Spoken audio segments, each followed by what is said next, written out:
Um casamento que tinha como promessa ser um verdadeiro conto de fadas, mas que no final foi conhecido como o casamento mais problemático e mais complicado da história do Egito. E Farida, a nossa protagonista dessa história, a última rainha do Egito, sendo a rainha egípcia que mais sofreu nas mãos do marido na história do Egito. Hoje vocês vão conhecer a história de um casamento que começou como um conto de fadas nas areias do Egito, mas terminou marcado por controle, poder e solidão. Um rei jovem, carismático e mimado pelo trono, e uma menina educada, refinada e cheia de sonhos. E um amor que o tempo mostrou não ser amor, mas sim posse. Oi, meus amores! Sejam bem-vindos a mais um vídeo aqui no canal Soraya Zayed Oficial, e hoje eu vou contar para vocês a conturbada história de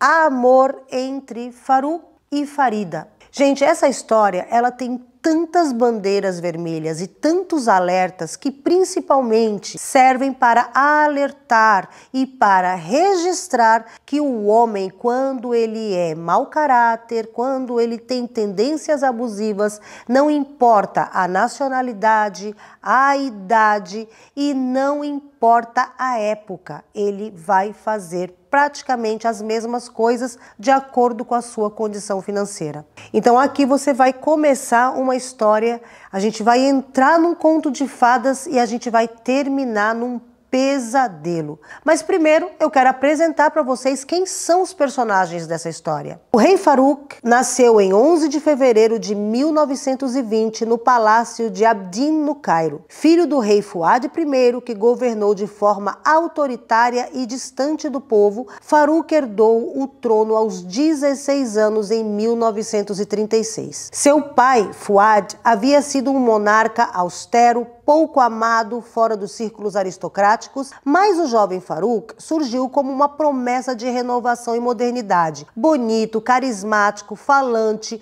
próximo do povo, fluente em árabe, coisa que os antecessores não eram, e visto como o rei moderno do Egito. Nos primeiros meses de reinado, multidões gritavam seu nome nas ruas. Ele era o símbolo da esperança egípcia. Isso era perante ao povo, porém dentro do palácio a gente sabia, olha eu estando lá no palácio, as pessoas que conviviam com o rei, principalmente ali os ministros que estavam, anteriormente servindo ao pai dele, sabiam que ele não passava de um moleque mimado e que tinha, não além dele ser o rei, mas ele também tinha um rei dentro da barriga dele. E isso ia se revelar ao decorrer dos meses, conforme ele ia seguindo aquele clichê, Se você quer conhecer uma pessoa, dê poder e dinheiro a ela. Vamos conhecer a nossa protagonista da história, a amada rainha Farida, que na verdade nasceu como Sofinés. O nome dela, gente, foi mudado pelo rei. Por aí você tira como esse casamento foi conturbado, para não usar outras palavras para o nosso vídeo continuar aqui no ar. Vamos conhecer então essa personagem. Sofinés nasceu em 5 de setembro de 1921 em Alexandria. Filha de Youssef Zulfikar Besha, juiz respeitado, e de Zainab Said, dama de companhia da rainha Nazli, mãe de Farouk. Ela estudou em colégio francês, falava francês fluentemente, era discreta, culta e de família respeitável, mas não de família real. Tinha apenas 15 anos quando o destino cruzou seu caminho com o rei Farouk. A mãe dela era dama de companhia, então o palácio para ela já era um lugar corriqueiro aonde ela ia. Então quando a Farida vinha ali no palácio, porque ela vinha com a mãe dela, o rei Farouk nunca tinha visto ela. Até que um dia, meu amor, quando ele se torna rei, ele começa a circular mais, e é quando ele vê a Farida chegando, a Sofinés. Gente, só para não dar confusão, lembrando que a Farida, a rainha Farida, ela nasceu como Sofinés. Então a gente vai chamar ela aqui de Sofinés, tá bom? Por enquanto, até mudar o nome dela, e vamos entender o porquê que foi mudado o nome dela. Sofinés entra no palácio com a mãe para visitar a rainha Nazla, mãe do rei Farouk, e é quando o rei encontra e vê que para ali o que seria somente um encontro casual, para ele foi arrebatador, ele ficou encantado encantado por ela. Ele não tirou mais ela da cabeça e desenvolveu um sentimento obsessivo por essa menina. E aí, durante uma viagem da corte a Londres em 1937, Faruk conheceu Sofinoz Zulfikar Ali. Foram apresentados. Ela era uma garota tímida que não demonstrou grande interesse pelo jovem rei. Mas para o jovem rei, cercado de bajuladores e acostumado a ter tudo o que ele queria, a indiferença dela foi somente um desafio. Ele viu ali uma possibilidade dele enfrentar aquele desafio e ter o que ele quer conquistar. Porque não esquece que ele é o rei e naquela época, né, gente, o rei tinha tudo o que ele queria, mas ela não queria saber dele, não.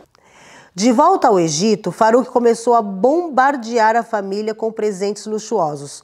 Joias de diamantes, relógios de ouros, perfumes franceses, vestidos vindos diretamente de Paris. Cada presente vinha acompanhado de cartas formais e da insistência de que ele queria Safinaz como esposa. Apesar dele ser o rei, ter bombardeado a família com presentes e regalias também, o pai da Safinaz não quis saber. Ele falou que ele não aceitava, porque ele não queria ver a filha dele envolvida ali nas intrigas palacianas. Porque, gente, vocês sabem, eu já contei aqui no canal, que esse pessoal, eles eram todos ali derivados do Império Otomano, né? Eles eram todos reis e sultões do Império Otomano. Por exemplo, o pai do Faruk, ele veio ao Egito como sultão do Egito e depois ele se torna rei, acho que em 1922, se eu não me engano. Mas ele se torna rei depois, entendeu? Então eles tinham todo o sistema do Império Otomano lá atrás, de ter os haréns, de ter todo aquele sistema das intrigas, as mulheres escolhem. Então o pai da Safinaz, ele já sabia como é que funcionava dentro do palácio, porque ele era de dentro, ele era um juiz dali da corte, né? Então ele sabia. E ele não queria isso para a filha dele, ele queria que a filha dele tivesse a liberdade de conhecer um rapaz, escolher com quem vai casar, ser uma menina livre, porque ele sabia que a partir do momento que ela entrasse dentro de um palácio, ela seria a rainha do Egito. E aí ela não ia mais ter liberdade. Ela ia ter que seguir protocolo, leis que são feitas pela família, e ela nunca mais teria vida própria. Então ele queria poupar a filha. Fala para o rei, ele estava lisonjeado com todo aquele pedido, com tudo aquilo, porém era uma responsabilidade muito grande para uma menina de 15 anos que não tinha noção do que era a vida de um palácio, que ela era muito nova para casar. E o rei, gente, lembrando que o Faruk, ele só tinha 16 anos. E detalhe, nessa época, o rei Faruk, ele já era conhecido por isso que o pai dela não queria, ele já era conhecido ali pelas pessoas como um cara mulherengo, baladeiro, entendeu? Gente, ele era famoso, até que nós, no meio da dança do ventre aqui no Egito, claro que não a nova geração, né? Mas o pessoal da minha geração para trás, todo mundo sabe que ele, por exemplo, ele tinha bailarinas de estimação, que eram tipo pets desse cara. E ela, tanto é que ela ganhou muito dinheiro, ficou muito famosa, mas ela era conhecida como a bailarina do palácio do rei Faruk. Elas não tinham opção, entendeu? Então, aqui o que ele faz? Quando ele vê que o pai dela sabe tudo sobre ele e não quer dar a mão da menina, ele toma ali a decisão dele que ele vai ter essa menina a qualquer custo. Ele é o rei do Egito. Aí o que o pai da menina faz? O pai da menina também já sabendo como é que o rei é, mimado, moleque, ele pega a família e vão se refugiar no Líbano, vai para Beirute. Só que quando ele tá indo, eles são presos em Alexandria e eles são presos, o pai dela é acusado de roubo, alguma coisa contra o governo. Aí ele é levado ao palácio, o rei Faruk manda chamar ele, escoltam o cara até o palácio. E aí, segundo os biólogos da época, o Faruk enviou os oficiais para impedir que Youssef embarcasse para Beirute, onde ele planejava se refugiar com a família. O juiz foi levado ao palácio de Montaza, onde o rei o recebeu pessoalmente, e lá Faruk teria dito, aspas, sua filha será a rainha do Egito, não me negue isso. Ou seja, se você negar, você tá ferrado, né, gente? É basicamente isso. Ele vira e fala, se você deixar sua filha casar comigo, não que você tenha a opção, eu retiro as queixas que foram feitas oficialmente contra você e você ainda por cima, você vai ser pachá do Egito, porque sua filha será a rainha do Egito. Gente, o cara não teve opção a não ser dizer amém, né? Dizer amém, sim, ok, tudo bem. O casamento estava decidido e mesmo que Sofinés não estivesse pronta, e nem apaixonada, ela não tinha opção. E aí, meus amores, começa o bombardeio de presentes e a manipulação emocional. Depois disso, Farouk intensificou sua corte, tentando conquistar a nossa rainha aqui. Ele enviava rosas diárias, colares Cartier, anel de esmeraldas, um Alfa Romeo novo ele deu de presente para ela e até cavalos árabes.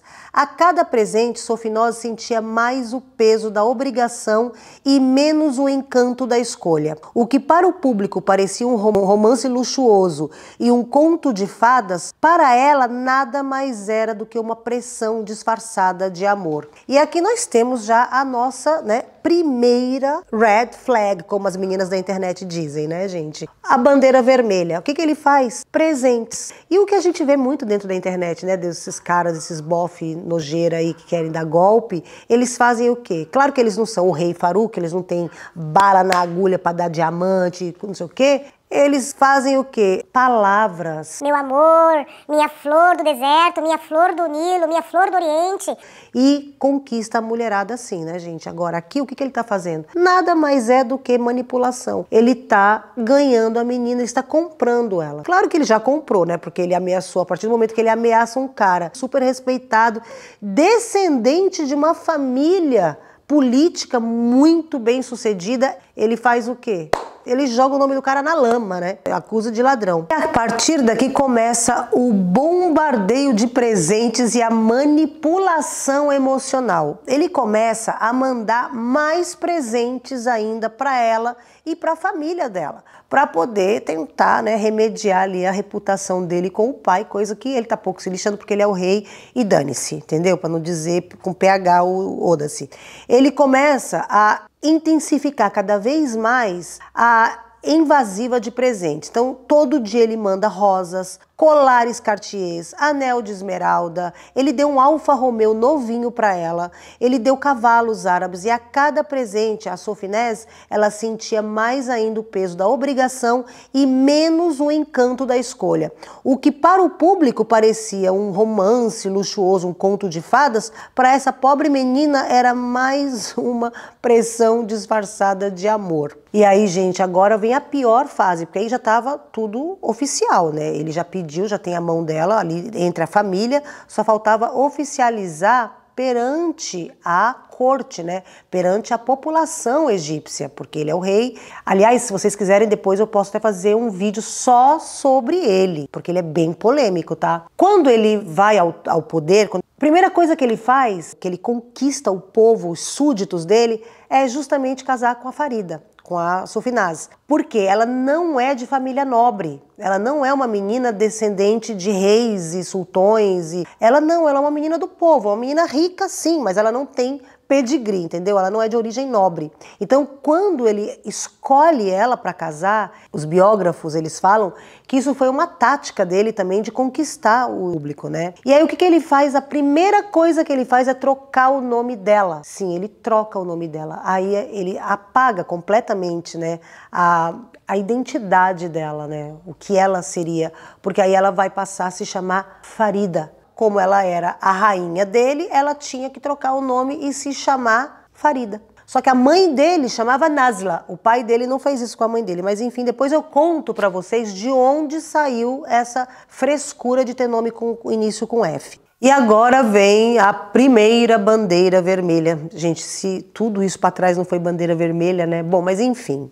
Em 20 de janeiro de 1938, o Egito inteiro parou para assistir ao casamento do século, no Palácio de Quba. Mas antes da cerimônia veio o primeiro sinal claro de quem era Farouk. Ele ordenou que Sofinaz mudasse o nome para Farida, porque todas as mulheres da família real deviam ter nomes começados com a letra F. Então era Farouk, Fauzeia, Faika, Faiza, Fatheia e agora Farida. Você não se chama mais Sofinaz, disse ele. Era o início do controle, a perda do nome, a perda da identidade, a primeira bandeira vermelha no relacionamento. O casamento e a vitrine dourada. O casamento foi transmitido para todo o país. O Cairo se iluminou, fogos no Nilo, multidões nas ruas, o vestido feito em Paris pela casa Worth, repleto de bordados em prata ouro e cristais. O mundo via o conto de fadas, mas dentro do palácio o conto já tinha rachaduras. Farida era jovem, educada e caridosa.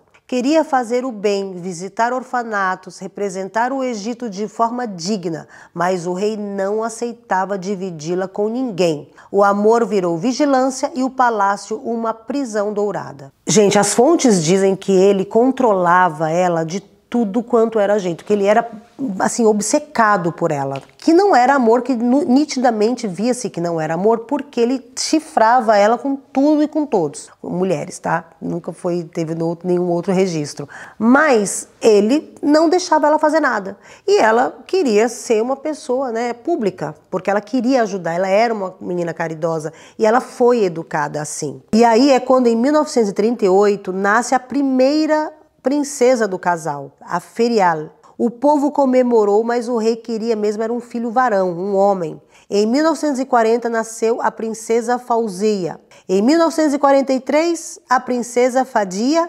E aí você tem 3 meninas e nenhum herdeiro. E aqui começa o inferno na vida dessa coitada, dessa Farida. Porque o rei começava, obviamente, gente, como já era de praxe, todos os governantes sempre fizeram isso, né? Se a gente vai dar uma olhada na história mundial, não é só na Turquia, no Egito, no Brasil, não, no mundo. Todos os magnatas, os monarcas, queriam um varão. Sempre a culpa era da mulher. Infelizmente, só foi provado anos depois, né, que quem decide o sexo da criança é o gene masculino e não feminino, né? Aí olha que loucura, entre a segunda e a terceira filha, aqui no casamento deles, o que ele fez? Começou a surgir boatos, ele fez, a gente não sabe exatamente, tá? Mas começou a surgir boatos dentro do palácio que a rainha Farida estava tendo um caso com um artista plástico que foi contratado para fotografar a família, para pintar, fazer quadros da família real. E como o rei nessa época, ele afundou, ele já era da esbórnia, tá? Ele já era baladeiro, raparigueiro, tudo que é eiro, ele já era. Só que com o nascimento da segunda filha, ele se afunda cada vez mais, a ponto de comparecer em eventos públicos com as amantes. Como, por exemplo, tem um caso que ele foi num jantar real, um jantar que era super oficial, tinha que estar a família real, não sei o quê. Ele, ao invés de levar a esposa, ele levou a amante e ainda por cima botou a amante para sentar do lado do primeiro-ministro do Egito. E isso na época foi considerado como uma baita de uma ofensa. Isso não poderia acontecer. E aqui começou o que já estava, o Egito nessa época, ele estava vivendo uma situação política muito complicada, já estava ali meio que numa transição, estava meio que indo para uma revolução, as coisas estavam dentro da panela, assim, sendo feitas, sabe? Ainda demoraria alguns anos para ter um desfecho, mas já a situação dele já não estava, ele já não era o jovem rei, esperança do Egito, o rei do Nilo.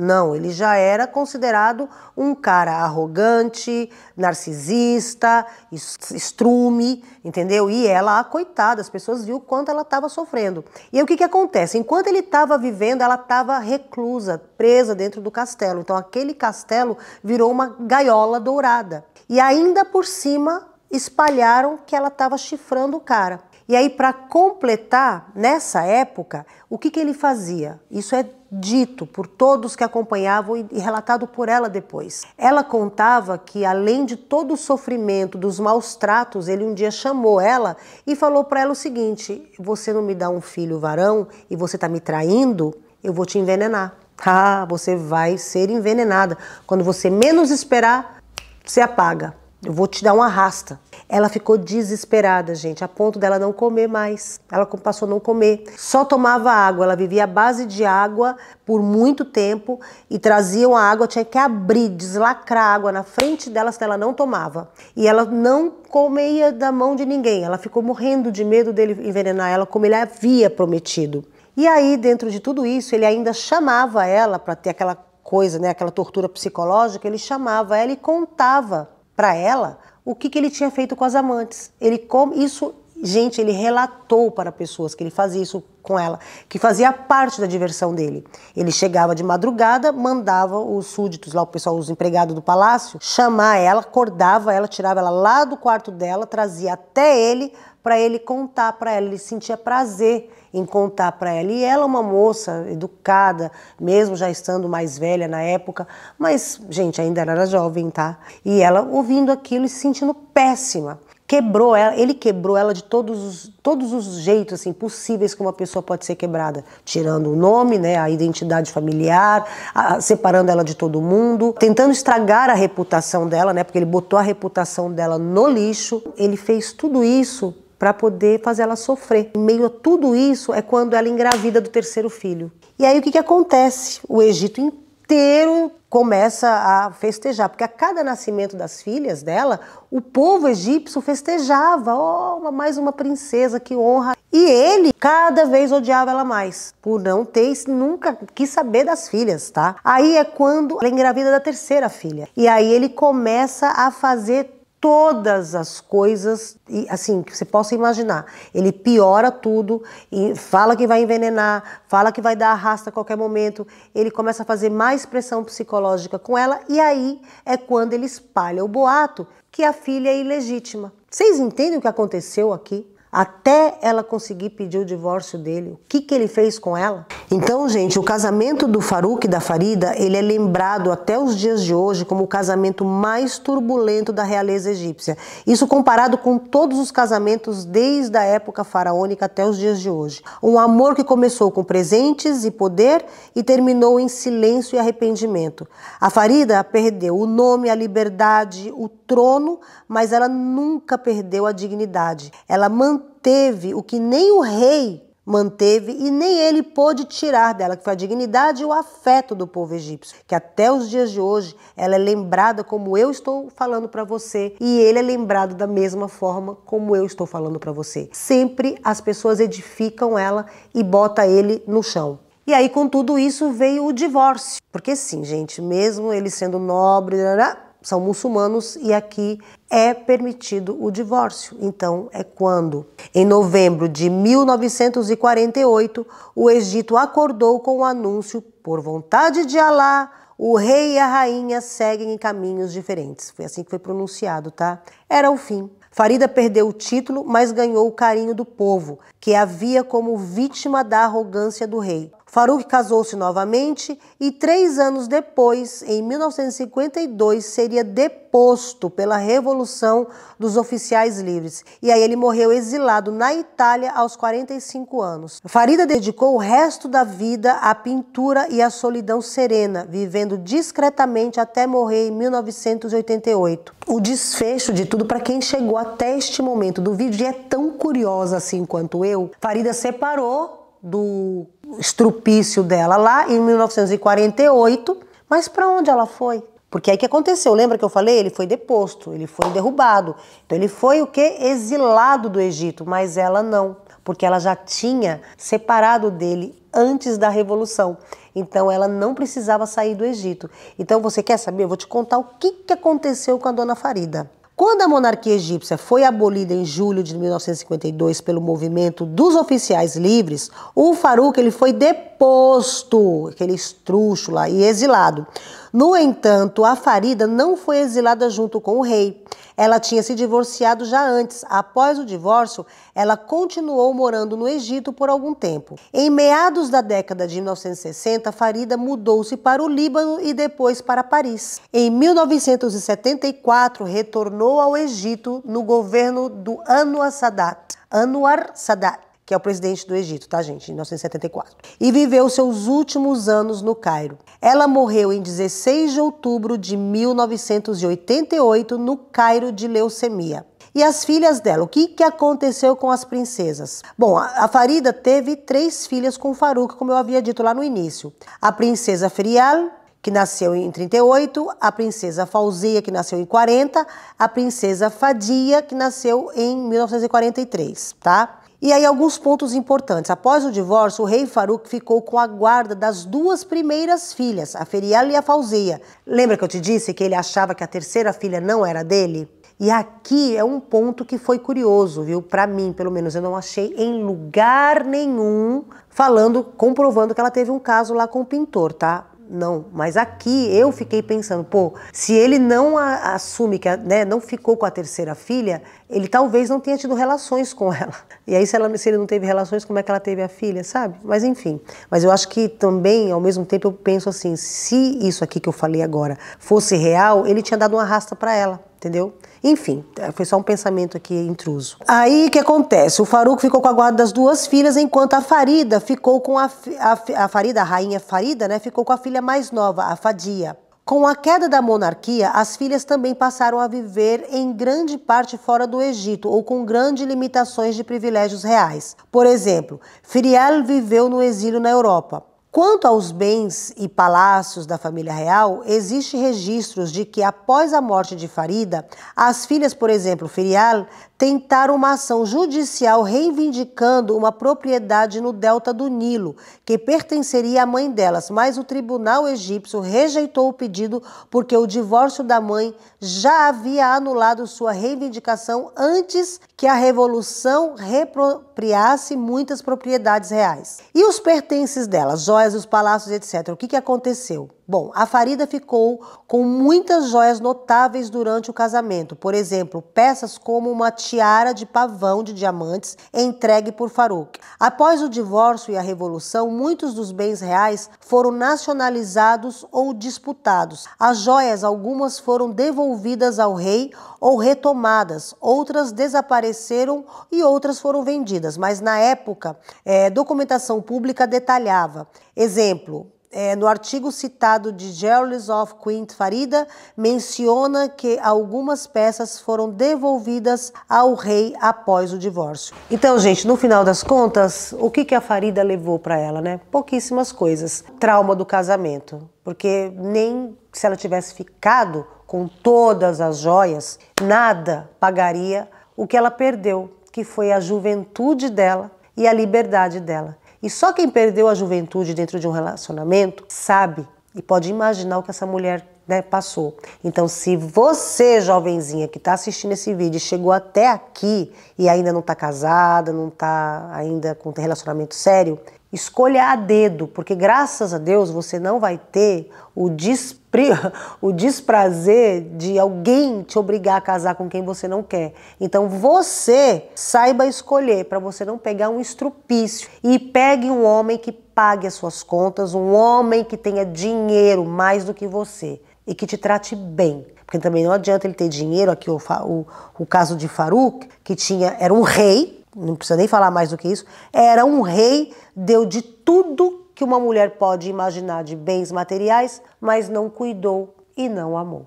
Bom, meus amores, esse foi o vídeo de hoje, espero que vocês tenham gostado, não esquece de dar like, compartilhar esse vídeo e todas essas coisas aí que a gente pede, tá bom? Um beijo e fui!